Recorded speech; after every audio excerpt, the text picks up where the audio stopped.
Dan wilde ik u ook nog melden dat er op dit moment zeer veel mensen vanuit een bomvol schaatscafé. En ik zal ook hun nu melden dat bij deze besluit is gevallen.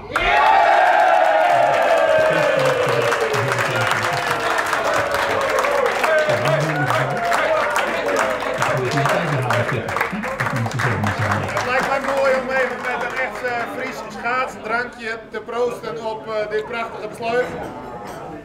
Nou, daar gaat hij.